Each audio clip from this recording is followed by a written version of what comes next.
Pensa comigo. Um amigo americano vem te visitar no Brasil. Fica numa casa bem confortável de classe média. 3 quartos, sala grande, área de serviço. Tudo perfeito. Aí ele pergunta, meio sem graça, cadê o outro banheiro? E você responde, que outro banheiro? Tem um, ali no corredor. E o cara faz uma cara de quem acabou de descobrir que a água do chuveiro sai pelo cano.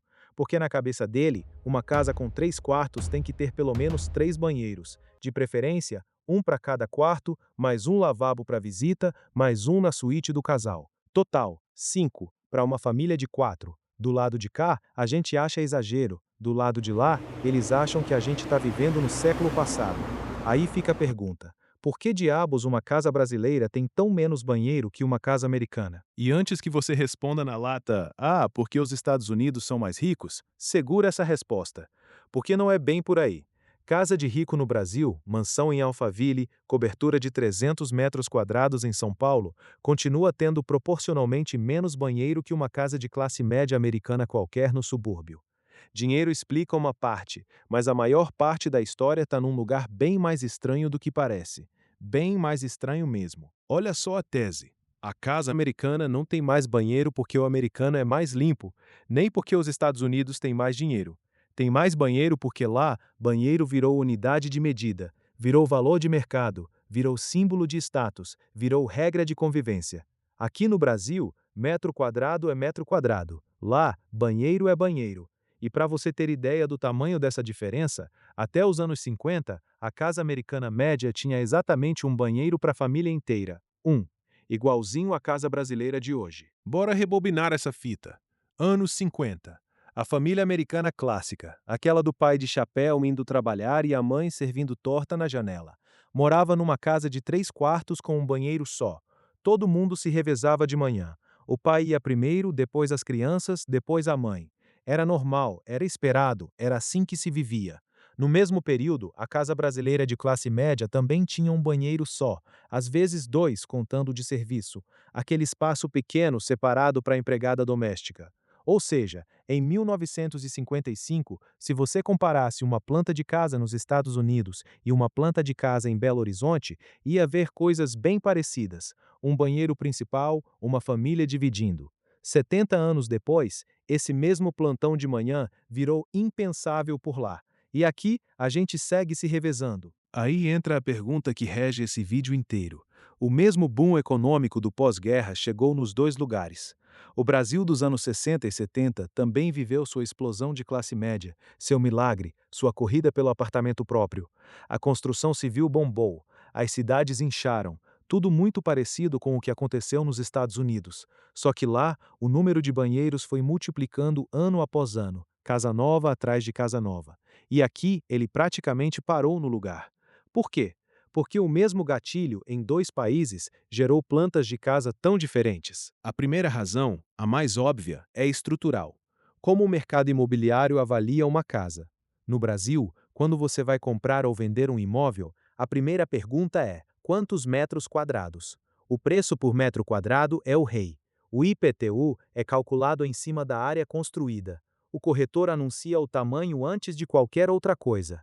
Nos Estados Unidos, o número de banheiros entra na conta do valor de avaliação quase como se fosse um cômodo independente.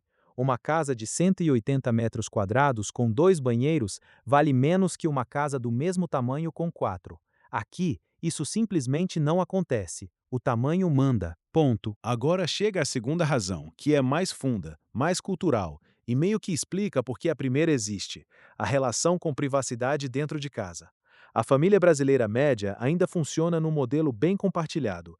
A gente divide quarto na infância, divide banheiro com o irmão, divide o espelho de manhã com a mãe se maquiando, divide tudo. Não é só falta de espaço, é jeito de viver. Quando a gente recebe visita, a visita vai no banheiro normal mesmo, aquele que todo mundo usa. E ninguém acha estranho. Olha como isso muda quando a gente atravessa a fronteira. Em boa parte do mundo, Europa, Ásia, América Latina, a casa com um ou dois banheiros segue sendo a norma comum. A família convive com isso sem drama, e a visita usa o banheiro de todo mundo. Os Estados Unidos é que viraram a exceção. Do meio do século passado para cá, se formou por lá uma expectativa cultural diferente, a de que cada pessoa deveria, idealmente, ter seu próprio espaço fechado de higiene. Não dividir, não esperar, não esbarrar com o irmão de toalha no corredor. Privacidade total como padrão, não como luxo. E essa expectativa ganhou um nome, um lugar e uma planta de casa. O personagem central dessa história é uma coisinha chamada powder room, em português, mais ou menos, lavabo. Mas presta atenção na diferença, porque é aqui que mora o pulo do gato. No Brasil, o lavabo existe sim, em casas e apartamentos um pouco maiores. É aquele banheiro pequeno, sem chuveiro, perto da sala.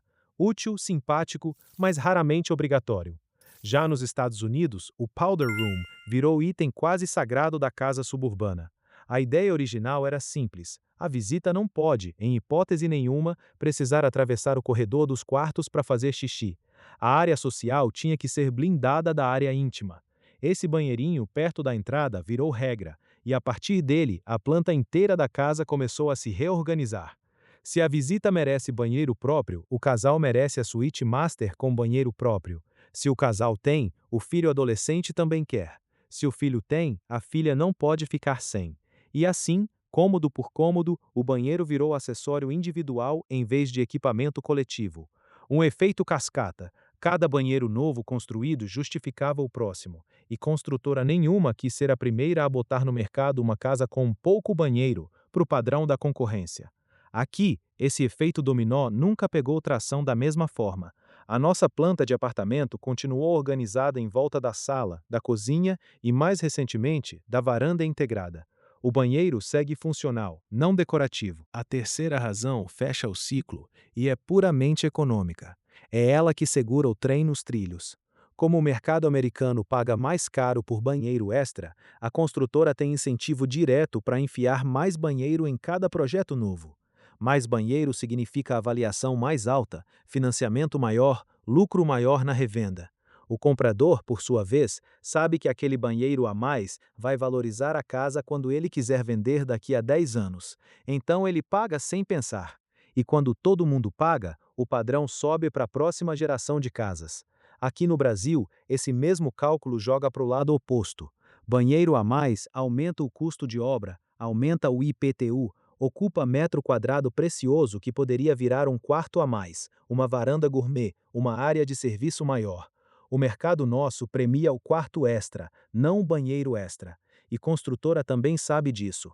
Por isso, o lançamento novo continua com 2 ou 3 banheiros e ninguém estranha. E tem uma última camada por cima de tudo isso, que é o degrau onde o negócio sai do funcional e vira ostentação pura.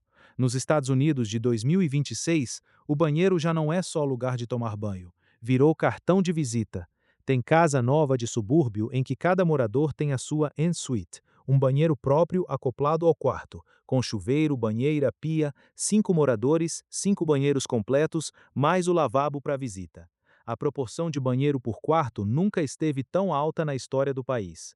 No Brasil, o equivalente disso é a suíte master no lançamento, e olhe lá. A gente ainda está no estágio em que ter 2 banheiros já é confortável, e 3 já é luxo de classe média alta. O degrau seguinte simplesmente não faz parte do nosso vocabulário imobiliário. Então junta tudo. A casa americana tem mais banheiro por 3 razões empilhadas. O mercado imobiliário lá conta banheiro como valor. A cultura de privacidade individual transformou o banheiro próprio em expectativa de base. E o powder room da visita fechou a planta da casa em volta dessa lógica.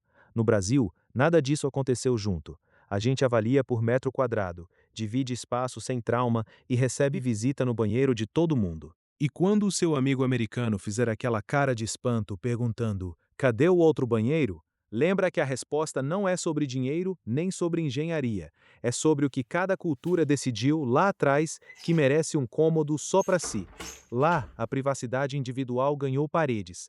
Aqui, a vida em família continuou cabendo num corredor compartilhado. Não é melhor, não é pior. É uma escolha silenciosa que cada país foi fazendo sem perceber que estava fazendo. E você, aí do outro lado da tela? A sua casa tem quantos banheiros? Para quantas pessoas? Acha que a gente devia adotar o esquema americano de um banheiro por morador? Ou esse negócio de dividir o espelho de manhã com a família é parte do que faz a casa brasileira ser casa brasileira? Conta aqui nos comentários.